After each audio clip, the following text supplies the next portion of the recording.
très triste, la perte d'un ami, je vais pas dire un ami parce qu'on ne se voyait pas souvent, mais d'un copain et d'un très bon copain, mais ça n'est jamais très drôle. Voilà, un de plus qui disparaît de ma génération. Quel homme était Thierry Roland? Eh bien, un gars très sympa, très confraternel. Il n'y avait jamais eu le moindre souci avec lui. Il était charmant, très bon commentateur, avec des excès. Bien sûr, on l'a dit, mais est-ce moi qui vais oser dire de quelqu'un qui commet des excès en commentaire? J'ai juste à me taire.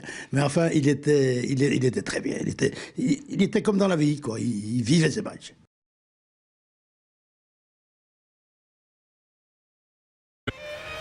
En ce temps-là, je crois que ma mère, hélas, n'aimait pas les dimanches. À cause du repas qu'elle préparait avec une sollicitude particulière et que nous engloutissions en silence, mon père et moi, gloutonnement, sans apprécier, avant de nous hâter vers la gare de Coppet et le train de 13h20 pour Genève et le match.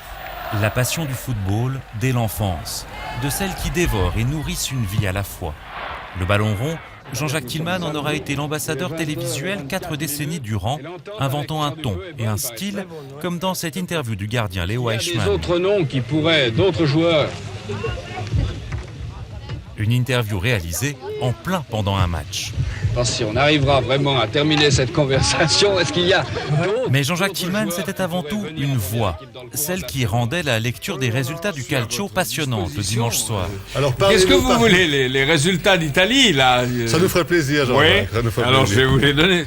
Atalanta-Fiorentina 2-2. Et même ceux du Sport Toto. 1 de X. Certaines tirades resteront d'ailleurs dans les mémoires, telles celles qui lui avaient valu un Champignac en 2004. On revoit. Et dommage, trop tard, on a été pris de vitesse par le ralenti. Je suis très fier. Vous en êtes fier? Oui, parce qu'il y en a qui ne vont pas le chercher parce qu'ils ont honte. Moi, je trouve qu'on a le droit de dire être pris de vitesse par le ralenti, mais j'ai admis aussi la sanction.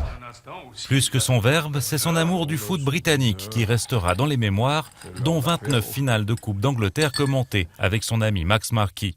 Une admiration pour l'Angleterre héritée de la Seconde Guerre mondiale. La résistance anglaise aux assauts aériens des Allemands a fait que mon père m'a fait une remarque un jour en disant « Heureusement qu'il y a ceux-là qui tiennent, autrement on est foutus ». Terminé, et depuis là, j'aime l'Angleterre. Cet amour, Jean-Jacques Tillman aura su le transmettre à plusieurs générations de téléspectateurs qui auront vibré avec lui aux exploits de son club de toujours, le FC Liverpool.